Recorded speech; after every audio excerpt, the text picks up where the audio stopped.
हरे राम राम राम हरे हरे, हरे कृष्ण कृष्ण कृष्ण हरे हरे, हरे राम राम राम हरे हरे, हरे कृष्ण।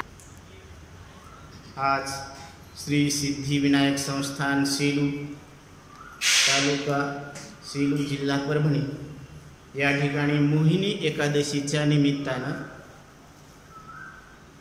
प्रवचन रूपी सेवेचं आयोजन करण्यात आलेलं आहे। तर माऊली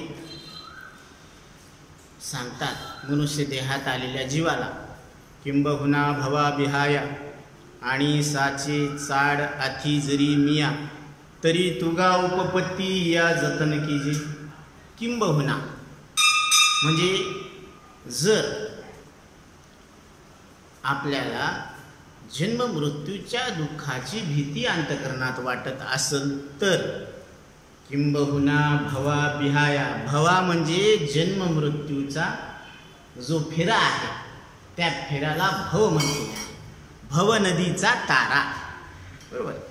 म्हणून संत समागमे धरावी आवडी, करावी तातडी परमार्थाची आणि तरावया पार भव सिंधू, है ना।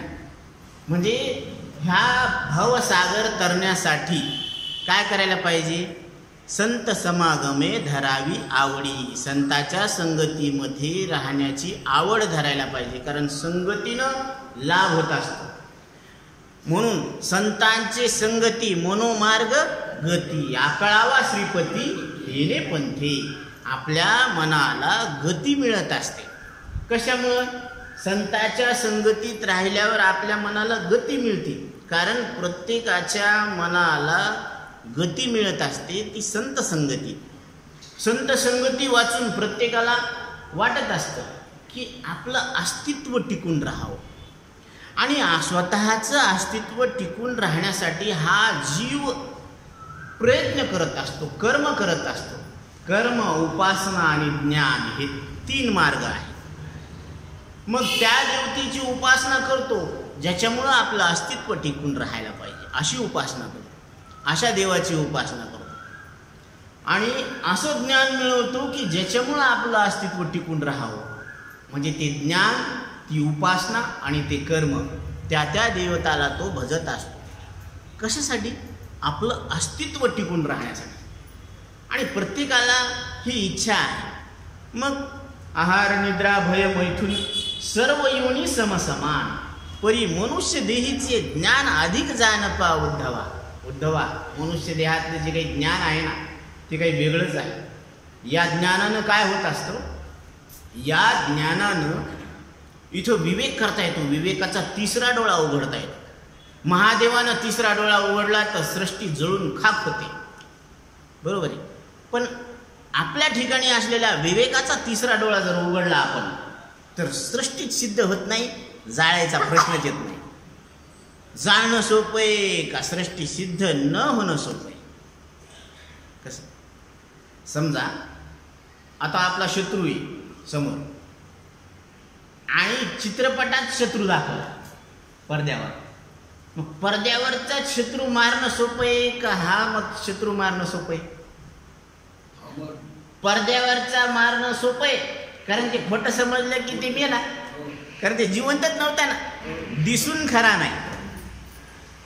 तो चित्रपटातला शत्रू दिसून खरा नाही, आणि हा शत्रू दिसायला आहे, आणि एखाद्या वेळेस जर शस्त्र उगारलं तर धोका सुद्धा आहे, मग हा मारणं अवघड आहे। पण तसं हा जो सृष्टी सिद्ध न होणं हे सोपं आहे, सृष्टी जाळणं अवघड आहे। काय काय जाळता तुम्ही? पाहायला लागलेत नाही काय की जाळणं फार काही सोपं नाही आहे, आणि सिद्ध न होणं हे फार सोपं आहे। म्हणून माऊली सांगतात, सिद्ध ते विचारी पा जेणे तू सुख यावस। जे सिद्ध आहे त्याचा विचार करा, सृष्टी सिद्धच नाही तर त्याचा विचार करून काय फायदा? माऊलींना सांगितलं, लटिका व्यवहार सर्व हा संसार वाया इरझार हरिवीन। लटिका व्यवहार, व्यवहार कसा आहे? लटका आहे, लटका म्हणजे कसा आहे? खोटा आहे. म्हणून तुकोबराय सांगतात, लटके माझे लटके तुझे, लटके ओझे लटक्याचे. प्रत्येकाला वाटतं मला खूप टेन्शन आहे, मला खूप टेन्शन आहे, माझा BP वाढायला लागला. कोणतं टेन्शन? हे नसलेलं टेन्शन आहे का असलेलं टेन्शन आहे? हे नसलेलं टेन्शन आहे, असलेलं टेन्शन नाहीच आहे. कारण संसारामध्ये टेन्शन नावाची गोष्टच नाहीये. पण यांनी काय केलेलं आहे या जीवानं खोट्या संसाराला खरं समजून ते खरं करण्याचा प्रयत्न करायला लागलं, हेच मोठं टेन्शन आहे. म्हणून तुकोबराय सांगतात की संसार कसा आहे? खोटा आहे. आणि खोट्या संसाराला आपण काय केलेलं आहे? खरं मानले. आणि मग खोटी असते पिसे उर फोडी, मृगजळ दिसे साचपणा ऐसे. खोटी याची पिसे उर फोडी. मृगजळ दिसायलाय का असायलाय? नुसतं दिसायलाय. आता हे मूर भूमीवर काय होत असतं? झळ्या दिसतात आपल्याला, तर ते पाणी असल्यासारखं भास होतं. ते हरणाला खरं वाटतं म्हणून त्याला मृगजळ म्हटलेलं आहे. तसं हा संसार मृगजळासारखा आहे. आणि याच्यामध्ये आपण सुख मिळवण्याचा प्रयत्न करायला हवं. तर कधी सुख मिळणार? कधीच सुख मिळणार, कारण संसारानं सुख नाही. म्हणून हरिभजनी हे धवळिले विश्व, चुकविला लाभ कळी काळाचा. आम्ही हरिभजनानं काय केलेलं? हे विश्व ढवळून टाकलेलं आहे. आणि हरीच्या भजनानं, हरीच्या नामानं काय होत असतं? ती ताकद आहे की जे कर्म आपण केलेलं आहे त्या कर्माला नष्ट करण्याची ताकद आहे. आता बरोबर आहे, नाथ महाराज सांगतात, केले कर्म झाले तेची भोग आले, उपजले मेले ऐसे किती. आता काहींना प्रश्न पडतो की आपण तर असं काही कर्म केलं नाही या जन्मात, मग हे दुःख माझ्याच ठिकाणी का आलं, मलाच भोगायला का मिळालं? असं प्रत्येकाचा प्रश्न आहे कुठं ना कुठं अंतकरणामध्ये, की मी तर या जन्मात काही वाईट काम केलं नाही, कोणाचं अंतकरण दुखवलं नाही, कोणाला दुःख दिलं नाही, कोणाची चोरी लबाडी काहीच नाही. नियमानं राहिलो, नियमानंच बसायला लागलो, नियमानंच बोलायला लागलो, मग माझ्या ठिकाणी हे दुःख का? तर हे आज नाही केलं आपण हे कर्म. हे संचित शब्दाचा अर्थ काय आहे? अनंत जन्मात, अनंत युगात, अनंत कालापासून, अनादि कालापासून हा जीव त्या देहाला मी समजत आलेला आहे. आणि त्या देहाला मी समजून केलेले कर्म आणि त्या कर्माचं जे गाठोडं तयार झालेलं आहे ना, ढीकच्या ढीक, त्या ढिगाला संचित नाव दिलेलं आहे. म्हणून निळोबराय या कर्मपाशातून मुक्त होण्याची सोपी युक्ती आपल्याला सांगतात. आता भलतेही योनी जन्म घेता. आता कोण्याही योनीमध्ये समजा आपल्याला जन्म मिळाला, ब्राह्मण, क्षत्रिय, वैश्य, शूद्र, 4 वर्ण, 4 आश्रम आहे ना, गृहस्थ, वानप्रस्थ, ब्रह्मचारी आणि संन्यासी. आता हे 4 वर्ण आणि 4 आश्रम आहेत. याच्यापैकी कोणत्याही योनीमध्ये आपल्याला हा मानव देह मिळाला. मानव देह मिळाला म्हणजे नेमकं काय झालं? मोक्ष रेखे आला भाग्य विनटला, साधूचा अंकिला हरी भक्त. नरदेह मिळाला म्हणजे तो जीव मोक्षाच्या रिंगणात आला. 99% काम झालेले, फक्त 1% काम राहिलेले. कोणतं? विवेकाचं. आणि विवेक प्रत्येकाकडं आहे, विचार करता येतो, चांगलं काय, वाईट काय, खरं काय, खोटं काय, हे लक्षात येतं. एक साधू आले, असं लेकरू खेळू लागलं. त्या लेकराला आईनं 1 रुपया दिला होता खेळायला, हे गप बसन म्हणून, कारण तिला स्वयंपाक करायचा होता. आणि बाबा भिक्षा मागायला आले, ओम भवती भिक्षाम देही. आता बाबानं पाहिलं की लेकरू खेळायला लागलं, ते रुपया असा नाही का खेळता खेळता त्याच्या पायाजवळ आला. बाबानं पटकन त्याच्यावर पाय ठेवला. आता ते लेकरू रडायला लागलं आणि सांगायला लागलं, आई बाबानं पै घेतला, आई बाबानं पै घेतला. आईनं मधातूनच सांगितलं, जाऊ दे बाळा, ते खोटा होता. बाबानं पाय माग सरकवला. गंमत पहा, फार मोठं सूत्र आहे. सत्यत्व बुद्धीनं बाबानं पाय ठेवला. आणि ज्यावेळेस आईनं सांगितलं, बाळा तो पैसा खोटा आहे, की बाबानं पाय मागं घेतला. सत्यत्व बुद्धी आणि मिथ्यत्व बुद्धीमध्ये एवढा फरक आहे. म्हणून आपण जो व्यवहार करतो तो सत्यत्व बुद्धीनं करतो. आणि साधुसंत जे संसार व्यवहार करतात ते मिथ्यात्व बुद्धी न करता. म्हणून त्यांच्या ठिकाणी आसक्तीचा लेश नाही. म्हणून इथं काय सांगतात, आता भलतेही योनी जन्म घेता अनुतापे भजे जो भगवंता. जो अनुतापानं भगवंताचं भजन करत असतो, त्याचं नामस्मरण करत असतो, येता जाता उठता बैसता हरी बोला, हरी बोला देता हरी बोला घेता, उठता बैसता हरी बोला. म्हणजे खेळताना उठताना बसताना सर्व कार्य करिता हरी बोला का ठराविक कार्य करिता हरी बोला? सर्व कार्य करिता हरी बोला. म्हणजे आपल्या मुखातून 24 तास हरीचं नामस्मरण व्हायला पाहिजे. म्हणून त्यांनी असं ठराविक वेळ नाही दिला. काळ वेळ नाम उच्चारिता नाही, दोन्ही पक्ष पाही उद्धरती. काळ आणि वेळेचं इथं बंधन नाहीये. आता गंमत पहा, शाळेत जाण्याला काळ वेळेचं बंधन आहे, बरोबर आहे. आता माझ्यासारख्याला ॲडमिशन देते का पहिलीला? ती म्हणीन घरी जा, नाही तर काम करा, नाही का नाही, ॲडमिशन नाही देणार. बरं म्हातारपणी लग्न करायची इच्छा झाली तर आता वेळ निघून गेली, देईन का? आता तरुणांनाच कोणी देईन तर म्हाताऱ्यांचा प्रश्नच येत नाही. म्हणजे अशा वेगवेगळ्या अडचणी आहेत ना. काळ आणि वेळेचं व्यवहारामध्ये बंधन आहे, बरोबर आहे. लग्न करण्याचं एक वय असतंय, पैसे कमवण्याचं एक वय असतं, शाळा शिकण्याचं एक वय असतं, पण नाम घेण्याचं वय आहे का? कोणीही कुठंही केव्हाही कधीही नामस्मरण करू शकतो. कलियुगी उद्धार हरीच्या नाम. सकळांशी येथे आहे अधिकार, कलियुगी उद्धार हरीच्या नामे. कलियुगामध्ये नामस्मरण हे प्रभावी साधन आहे हरिप्राप्तीचं, देव प्राप्त करून घेण्याचा. म्हणून आपुला तो एक देव करून घ्यावा, तेने बिन जीवा सुख नोहे. येरती माईके दुःखाची जनिती, नाही आधी अंती अवसान. जीवानं जीवाला आपलंसं करू नये, घेऊ नये. कारण जीव चांगला आहे, पण मी चांगला आहे असं त्याला चांगलं माहीत नाही. त्याच्याकडे ज्ञान आहे, पण चुकीचं ज्ञान आहे. म्हणून चिंतनातून आपल्याला असे लक्षात येतं की जीव चांगला आहे, पण चांगलाच मूर्ख आहे. कारण साधू संतांच्या वचनाची सेवा करत नाही. तुकोबराय सांगतात, तुका म्हणे हा तो स्वये पर ब्रह्म, मूर्ख नेने वर्म संतचर.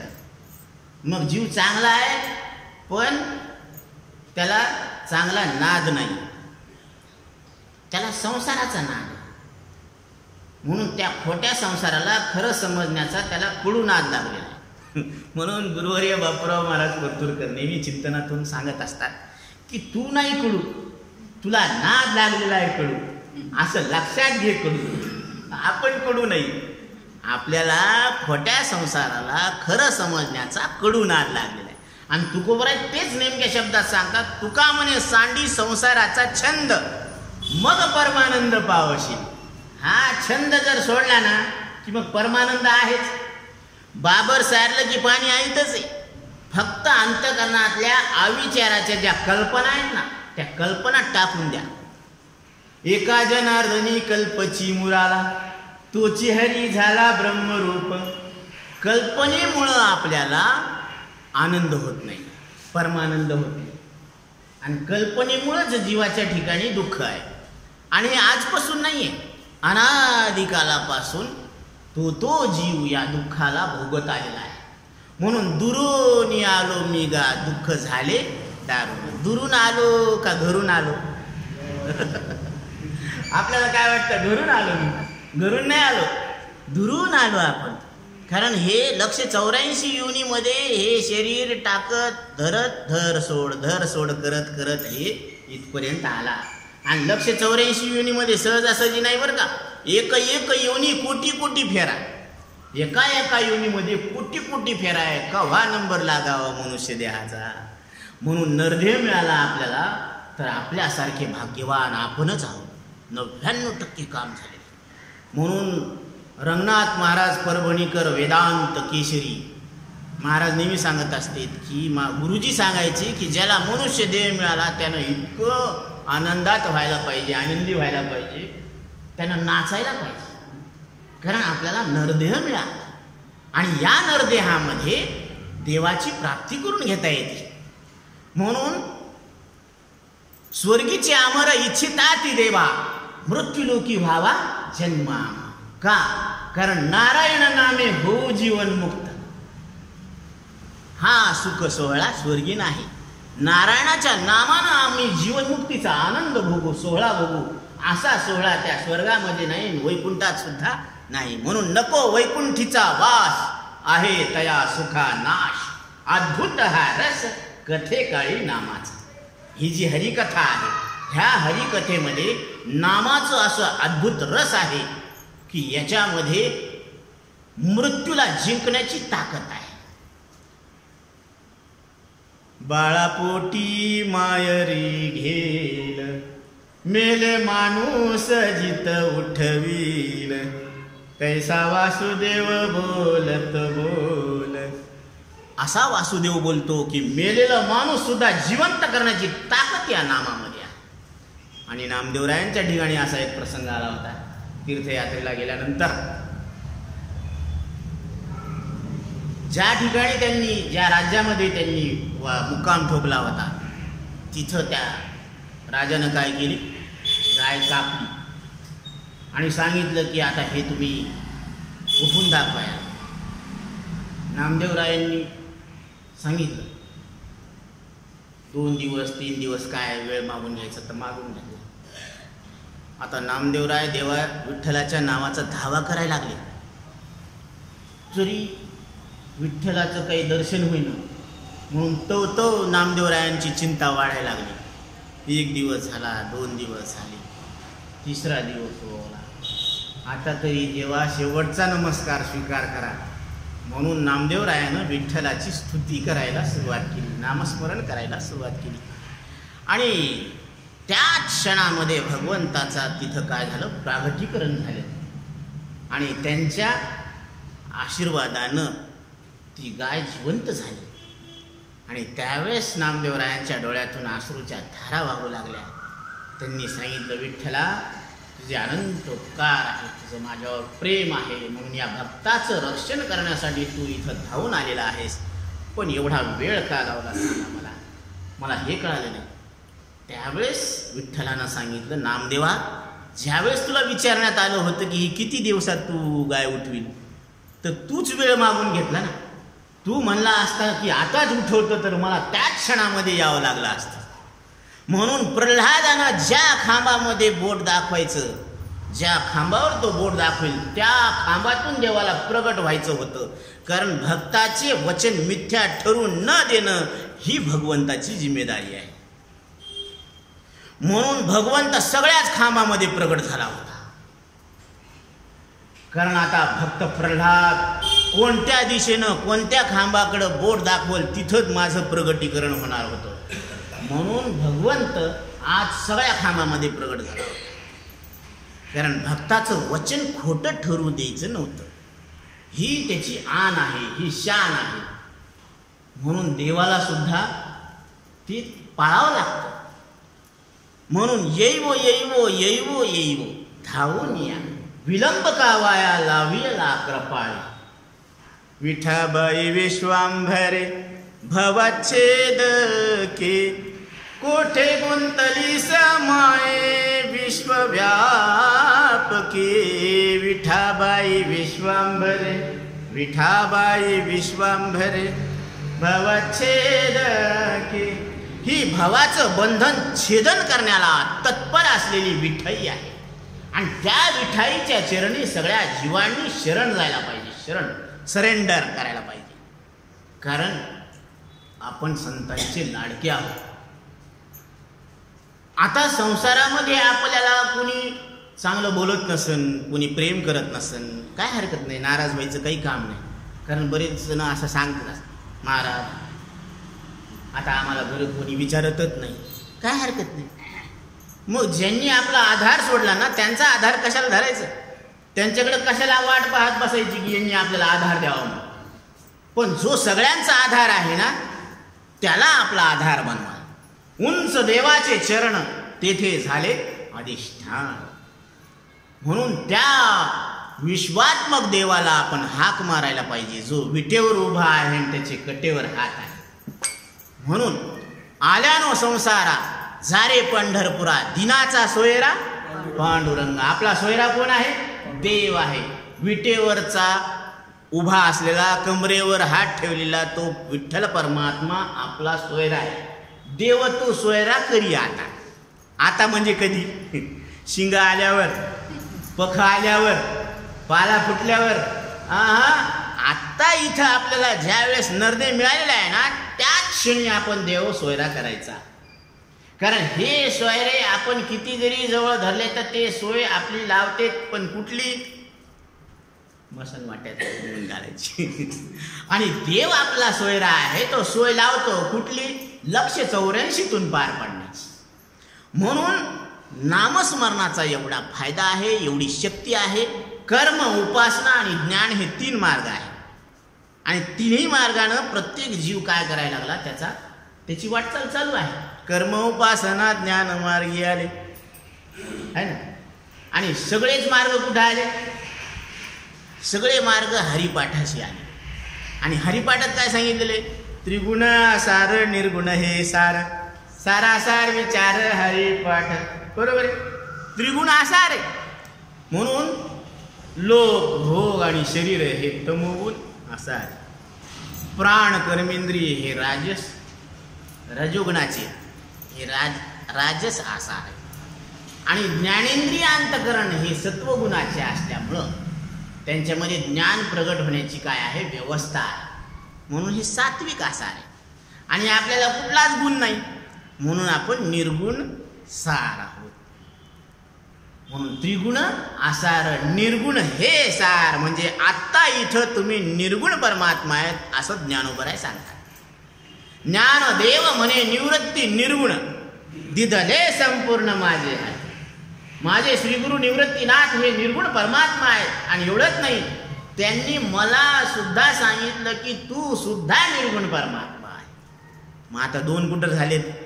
एकच झाले ना. ज्ञानोबराय सुद्धा निर्गुण परमात्मा आणि निवृत्तीनाथ सुद्धा निर्गुण परमात्मा. म्हणजे दोन्ही निर्गुण 2 आहेत का? नाही.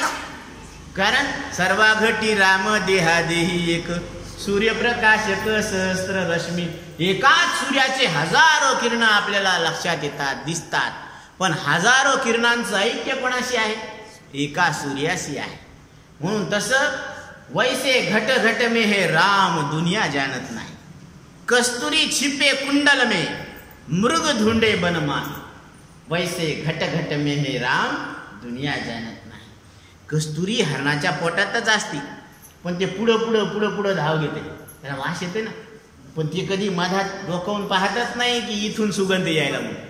तसं जीवाला आनंद आहे, हृदयात आनंद आहे, पण तो आपल्या आत झापून पाहत नाही. ज्ञानदेव म्हणे परतोनी पाहे तव कैसा मायापूर.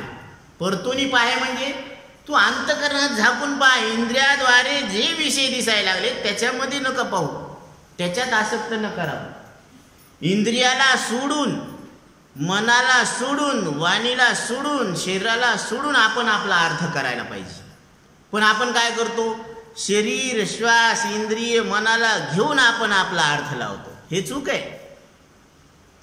म्हणून देह नव्हे मी हे सरे, उरला उरे विठ्ठल. देहाला मी म्हणणं सरलं रे सरलं की तोच विठ्ठल आहे. इकडे तिकडे पाहायचं काम नाही. कारण आपण साधं उदाहरण आहे. महाराज सांगत असतात की ज्या वस्तूला आपण माझं म्हणतो ती वस्तू मी नसतो. माझा सदरा म्हटल्यावर मी सदरा का? नाही. तसं माझा देह म्हटल्यावर मी देह का? नाही. म्हणजे मी देहाहून वेगळा आहे, कधीही, कोणीही, कुठेही. म्हणून आचार्य सांगतात की घटद्रष्टा हा घटादि भिन्ना, सर्वथा न घटो यथा तथा देहद्रष्टा देहादि भ्रन्ना नाहम इति अवधारयेत. तू असं तुझ्या बुद्धीमध्ये निश्चित कर की शरीर इंद्रियाद्वारे जाणण्याचा विषय आहे आणि मी त्याला इंद्रियाद्वारे अंतकरणात जाणणारा आहे. बरोबर आहे. कारण इंद्रिय किती आहेत? 5. डोळा, नाक, कान, त्वचा, जीभ. बरोबर. आणि विषय किती आहेत? 5. शब्द, स्पर्श, रूप, रस आणि गंध. आता रूप कशाने दिसतं आपल्याला? डोळ्यानं. वास कशाने येतो? नाकाने. स्पर्श कशाने कळतो? त्वचेनं. रस कशाने कळतो? आंबा गोड आहे, कशाने कळाला? जिभेनं कळाला, आहे ना. आणि ते म्हणले वास घेऊन पहा बरं. वास नाकानं काय?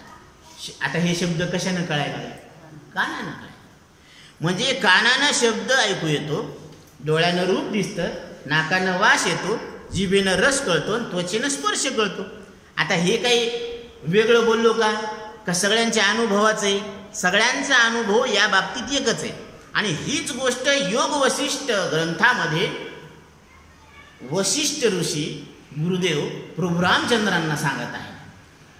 हे रघुनंदन राम, जो डोळ्याद्वारे रूपाला जाणतो, जो कानाद्वारे शब्दाला जाणतो, जो नाकाद्वारे गंधाला जाणतो, जो त्वचेद्वारे स्पर्शाला जाणतो, जो जिभेद्वारे रसाला जाणतो, ते तत्व ब्रह्म आहे आणि ते तुमचं आमचं सगळ्यांचं एक स्वरूप आहे. हा वशिष्ठ ऋषींनी दिलेला आत्मज्ञानाचा उपदेश प्रभू रामचंद्रांना आणि त्यांच्या निमित्तानं तुम्हाला आम्हाला. आता याच्यात काही शंका? इथपर्यंत सगळं लक्षात आलं. आता हे एवढं सरळ साधं सोपं असताना आणि जीव ब्रह्मरूप असताना, कारण वेदांत शास्त्राचा सिद्धांत काय आहे? जीव ब्रह्मैव नापराः. जीव ब्रह्मरूप आहे आणि त्याला अनुभवाला येणारा संसार हा लटका आहे. बरोबर आहे? म्हणून लटिका व्यवहार सर्व हा संसार. आणि आचार्य तेच सांगायला लागलेत ना, ब्रह्म सत्यम जगन मिथ्या, जीवो ब्रह्मैव नापराः. ब्रह्म सर्वगत सदा सम, तेथे अणु नाही विषम. बरोबर आहे? ब्रह्म सर्वत आहे, सदा आहे आणि आपण सुद्धा सदा आहोत ना. आपण कधी मध्ये आहोत का नेहमीच आहोत? नेहमीच आहोत. कधी आपल्याला वाटतं का की मी या वेळेस नव्हतो म्हणून? हां, एखाद्या वेळेस प्रवचनाला नव्हतो तर दुसरीकडे होतो, घरी होतो, दुकानात होतो, मंदिरात होतो, पण होतो ना मी. म्हणून अहम अस्मी सदा भामी कदाचिन्नाहं प्रियः. मी आहे आणि मी मला नेहमीच प्रिय आहे. आता मला जे दुसरे प्रिय आहेत ते कोण्या कोण्या कारणामुळं प्रिय आहे आणि नेहमीच प्रिय आहेत का कधी मध्ये प्रिय आहेत? बाकीचे कधी मध्ये हिशोबानं, कामापुरता मामा आहे का नाही? म्हणजे ते म्हणतात ना, काम सर वैद्य मरो. तसं आपण ज्याला काम आहे त्याला जवळ करतो, ज्याचं काम झालं त्याला. पण साधू संत मात्र असं करत नाही. साधू संत सगळ्यांवर सारखं प्रेम करतात. म्हणून आपण साधू संताचे लाडके आहोत. का आहोत? कारण साधू संतांनी आपल्यावर प्रेम केलेले, त्यांनी आपल्याला आपलंसं मानलेलं आहे. म्हणून म्हणायचं झालं तर आपण संतांची लेकरं म्हणून घ्या. आपल्याला कोणाचं म्हणून घ्यायचं तर काय म्हणून घ्या? मी संतांचा लेक आहे, मी संतांची लेक आहे, लाडकी लेक मी संतांची, मजवरी कृपा बहुतांची, माझ्यावर बहुतांची कृपा आहे. आणि प्रत्येक असे विद्वान सांगत असतात, साधू संत सांगतात की शास्त्र प्रचिती यायला पाहिजे, गुरु प्रचिती असावं आहे ना. आणि शास्त्र प्रचिती, गुरु प्रचिती, आत्मप्रचिती, ह्या प्रचितीशिवाय जीवनाला काही अर्थ नाही. म्हणजे शास्त्र काय सांगतं? शास्त्रात ऐकलेलं आहे की सद्गुरू काय करतात? जीवाला जन्म मरणाच्या दुःखातून दूर करतात. मग सद्गुरूला शरण जायला पाहिजे. आता सद्गुरू कुठं भेटते ते विचारू लागले. पंचीकरणात आलेला आहे दृष्टांत की जन्म मरण केम टळेसे भाई. ते म्हणले आम्हाला माहीत नाही. साधून समागम करिये जय. आले साधू. ते म्हणले गुरुदेव जन्म मरण केम टळेसे महारे. तर त्यावेळेस सद्गुरूनं फार छान उत्तर दिलं, हू कोण छू विचार करी तेव्हा. तू कोण आहे याचा विचार कर, आपोआप जन्म मरणाचं दुःख काय होईल टळून जाईल. आणि ज्ञानोबराय काय सांगतात? आहे मी हा कोण करावा विचार, म्हणे ज्ञानेश्वर निवृत्तीचा मी कोण आहे याचा विचार करा. आपण आपल्या एकांतामध्ये बसून आपणच आपल्या मनाला प्रश्न करा, मी कोण आहे? मी हे दिसणारं शरीर आहे का? हे शरीर ज्या श्वासावर चालायला लागलं ते श्वास मी आहे का? हे इंद्रिय मी आहे का? हे मन मी आहे का? या सगळ्याहून वेगळा मी आहे?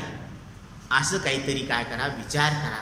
तर असं उत्तर येतं की आचार्य सांगतात, न च प्राण संज्ञोर्न वै पंचवायू, न वा सप्तधातुर्न वा पंचकोश, न वाक्पाणिपादो न चोपस्थपायु चिदानन्दरूप शिवोऽहं शिवोऽहं चिदानन्दरूप शिवोऽहं शिवोऽहं. हे 5 ज्ञानेंद्रिये, 5 कर्मेंद्रिये, पंचप्राण, हे मन, हे श्वास, हे मी नाही, हे अनात्मा आहे आणि मी आत्मा आहे. नित्य उपलब्ध असलेला परमात्मा, सच्चित आनंद रूप परमात्मा मी आहे. आणि ही प्रत्येकाची काय आहे? ओळख आहे. ही ओळख आपण करून घ्यायला पाहिजे.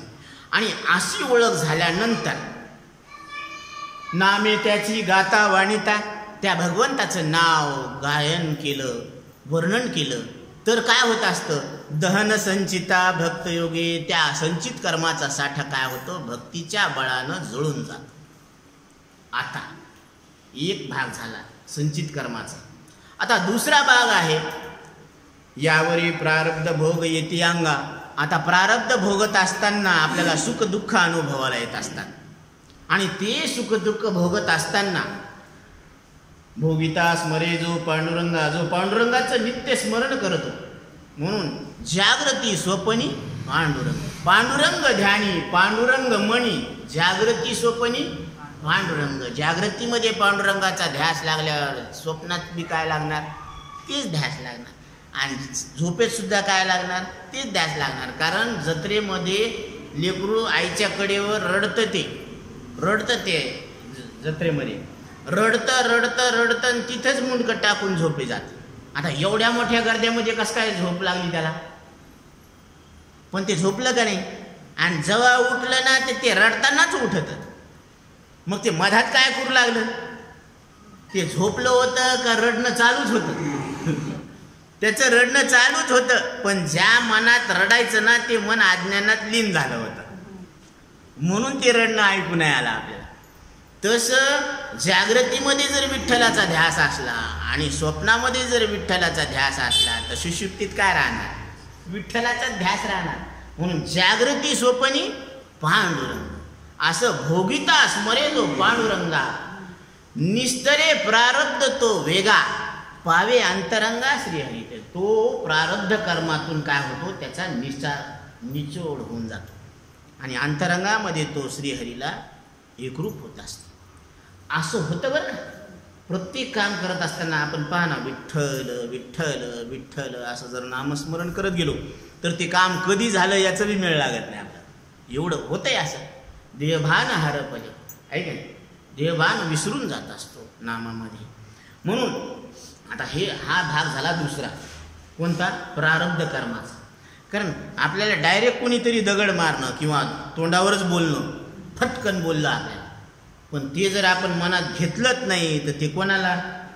ते वापस जाईल ना तिकडे. आता तुम्ही मला प्रसाद दिला आणि मी घेतला तर ठीक आहे, आणि नाहीच घेतला तर तुमचा प्रसाद तुमच्याकडेच राहील ना.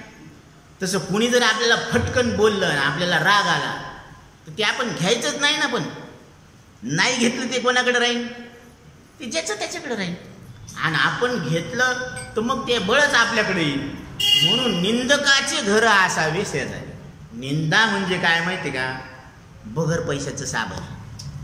आपल्या अंतःकरणातले दोष पाप निवृत्त होण्याचं काय आहे? ते एक साधन आहे. कुणी निंदा मज वेडीला निंदा वंदा, मी तर हरले बाल मुकुंदा, स्वप्न म्हणो की मेघावानी, संसार मनातुनी गळून पडे, कसली जीवाला भूल पडे, कसली जीवाला भूल पडे. मला कोणी निंदा किंवा वंदा, पण मी कोणाला भुलले? मी हरीला भुललेले आहे, त्याच्याशी एकरूप झालेले आहे. म्हणून किती वो शिकवाल मज वेळोवेळा, मी तया गोवळा रतली. म्हणून काही केल्या वेगळा नोहे गे माय, आता मी त्या कृष्ण परमात्म्याहून वेगळी नाहीच. मग माझी कुणी निंदा करो का स्तुती करो, आपल्याला काय फरक पडणार आहे का? काहीच फरक पडत नाही. म्हणून आपण त्या भगवंताशी एकरूप झालं म्हणजे सरेंडर होणं आहे बरं का. आता तुम्ही म्हणता हे कसं करायचं? जसं पत्नी पतीला पूर्ण समर्पण करत असते, तसं भक्त हा भगवंताला पूर्ण समर्पण करत असतो. ही आत्मनिवेदन भक्ती आहे, ही शेवटची भक्ती. जिथं हे शरीर, हे श्वास, हे इंद्रिय, हे मन, हे देवा, हे तू दिलेलं आहे आणि तुझं तुला अर्पण करत आहे. आता माझ्या मोक्षाची जिम्मेदारी तुमच्या. ते सद्गुरू कसे मिळते, काय मिळते ते तुमचं तुम्हीच बघून घ्या. अशी जिम्मेदारी टाकल्यावर देवाला काळजी लागते. म्हणून शबरीला सांगितलं होतं सद्गुरूंनी की तुझ्या कुट्यामध्ये राम येणार. आणि त्या सद्गुरूच्या वचनाची सेवा करत करत करत ती बचपन से लेके तर 55 तक वाट पाहिली. आणि त्या कुट्यामध्ये राम आले, प्रभू राम आले. म्हणून तिनं ज्यावेळेस पाहिलं भगवंताचे चरण, तर ते चरण आसुसे धुलू दे. कारण अभिषेक अश्रूंनी झाला. कशामुळे झाला? की आज माझ्या सद्गुरूचे वचन सत्य ठरले की माझ्या कुट्यामध्ये प्रभू श्रीराम आले. तर ही गुरुच्या वचनाची सत्यत्वाची परीक्षा आणि आपल्या उपासनेची परीक्षा. आपण किती दम धरतो? तिनं 55 वर्ष वाट पाहिली. आपण थोडा वेळ वाट पाहू शकत नाही, एक दिवस करून पाहू शकत नाही. करायला पाहिजे, हा प्रयोग करायला पाहिजे. निदान इतके दिवस तर वाया गेलेच ना आपले. एखाद दिवस त्याच्या नावानं केला तर काय हरकत? म्हणून हे नाम घेता वाया गेला ऐसा कुणी ऐकला का? आणि संसार करिता वाया गेले असे सगळे मीच ऐकले. म्हणून सगळेच काय झाले, असे किती आले आणि किती गेले. म्हणून इथं महाराज सांगतात की जे जे नित्याने आचरत, आता नित्य नैमित्तिक कर्म जे आहेत ना, तर ते कर्म करत असताना, आचरण करत असताना ते ब्रह्मार्पण जे करीत, ते भगवंताच्या चरणी जो अर्पण करत आहे, ते अहंकृती न धरी फळकाम रहित, हे मी केलं असं अहमपणा न ठेवता, निष्काम बुद्धीनं फलाची अपेक्षा न ठेवता भगवंताच्या चरणी अर्पण करायचं. आता सोपा उपाय सांगितला. काय सांगितलं? तर ही निष्कामताच काय करते? क्रियमान जाळीत निष्कामता. याच देहामध्ये आपण जे काही कर्म करायला लागलो ना, तर ते कर्म आता पुढं काही उगू देणार नाही. 184 उगवू देणार नाही. ही या कर्मामध्ये ताकद आहे, निष्कामतेमध्ये ताकद आहे. फक्त 2 सूत्र आपण लक्षात ठेवायचे. कोणते? एक तर मी केलं असं नाही म्हणायचं, आणि हे जे काही कर्म झालेले ते भगवंताच्या चरणी अर्पण कर. म्हणून सकाळी उठल्यापासून तर जमिनीला पाठ टेकूस तर जे दिवसातून शरीरानं, मनानं आणि वाणीनं झालेलं कर्म, हे प्रभू मी तुमच्या चरणी अर्पण करत आहे असं म्हणून श्रीकृष्ण अर्पण म्हणायचं. म्हणजे दिवसभरातून शरीरानं, वाणीनं आणि मनानं, याला शास्त्रामध्ये काय म्हणतात? कायिक, वाचिक आणि मानसिक, हे 3 प्रकारचे कर्म. हे कर्म भगवंताच्या चरणी अर्पण केल्यानंतर, आणि हे मी केलं नाही असं ध्यानात ठेवायचं. तर असं केल्यानंतर काय होतं? एकतर अहमपणा, कर्तेपणा आपल्यावर येत नाही, आणि भगवंताच्या चरणी अर्पण केल्यानंतर ती निष्कामताच काय करते? ह्या क्रियमान कर्माला जळून टाकते. म्हणजे त्याचं फळ आपल्याला भेटत नाही. आणि फलाची अपेक्षा न धरणं ही निष्कामता, याचंही एक फल आहे. जरी आपण फलाची अपेक्षा नाही केली ना, तरी त्याचं एक फळ आहे की आपलं अंतःकरण शुद्ध होतं. म्हणून चित्तशुद्धी हे नामस्मरणाचं एकदम जिथल्या तिथं म्हणजे नगदी त्याचा फल आहे. ते म्हणतो ना आपण, वैष्णवांचा माल खरा, तुरतुरा वस्तूशी उधारदान पाप न पुन, तुरतदान महापुन. तुरतदान नामाचं काय आहे? की चित्तशुद्धी हे तुरतदान आहे. म्हणून याची लागी निळा म्हणे, कर्मपाश तुटतीने. निळोबरा याच्यामुळं सांगतात की अशा पद्धतीनं जर आपण कर्म केले तर हे कर्माचे पाश तुटून जातात. आणि विठोबाच्या नामस्मरणे यातायाती चुकती. आणि विठ्ठलाच्या नामस्मरणानं काय होतं? ह्या यातायाती म्हणजे जन्म मृत्यूच्या दुःखातून हा जीव अलगदरित्या पार पडतो. जसं जत्रेमध्ये तो बुट्टा असते आणि एवढी गर्दी असती की त्याचे पाय जमिनीला टेकत नाही, ते याला चिटकते त्याला चिटकते ना, आधरच चिटका चिटकी करून ते मंदिरात. महाद्वारामध्ये येऊन पडतं आणि त्याला मागून एकानं लात मारली. आता कुठं गेला असेल बरं ती विठ्ठलाच्या चरणावरच गेलं ना. आता त्याचे पाय तर टेकले नाही, पण ते धक्क्याबुक्कीनं गेलं का नाही तिथं. तसं हा जीव नामस्मरणाच्या बळावर अलगत हा संसार तरून जात असतो. असं होतं बरं का. असा बळ अनेकांचा काय आहे, पुरावा आहे. तर ती मागे म्हणजे आणि तरले तरती गा अनेकही विश्वासू, म्हणजे असे अनेक जण तरलेले आहेत, तरत आहेत आणि पुढे सुद्धा तरणार आहेत. म्हणून ही विद्या कशी आहे, राजविद्या राजगुह्यम पवित्रम इदमुत्तमम. ही मरणाला मारणारी विद्या आहे, ही ब्रह्मविद्या आहे. आचार्य काय म्हणतात, मरणमारी विद्या. आणि महर्षी नारद याला भूमविद्या म्हणतात. यो वै भूमातक सुखम नाल्पे सुखम. जे अल्प आहे ते सुखरूप नाही. आणि इथं जे अल्प आहे, यदाल्पम तन्मर्त्यम, हे शरीर अल्प आहे ते मरणार आहे. आणि याला मी समजलं आणि हे मेलं की मग आपल्याला दुःख होतं. पण असं नाही करायचं. याची देही याची डोळा भोगू मुक्तीचा सोहळा. याच मरणाऱ्या देहात, मरणाऱ्या श्वासात, मरणाऱ्या इंद्रियात, मरणाऱ्या वासनेत आपण न मरणारे परमात्मा आहोत अशी आपल्याला आपली स्पष्टता व्हायला पाहिजे. म्हणून त्यासाठी पंचीकरण, विचारसागर, ज्ञानेश्वरी, हरिपाठ हे ग्रंथ आहेत. ते आपण थोडं थोडं का होईना वेळ देऊन वाचन करायला पाहिजे. आणि साधू संतांच्या वचनाची या पद्धतीनं सेवा करायला पाहिजे. कारण विठ्ठल नाम किती सोपं आहे बरं, माहीत आहे, घेता येतं, सोपं आहे. ह्याच्यामध्ये साक्षात फल आहे बरं, पैसे लागत नाही. ऐक नाही.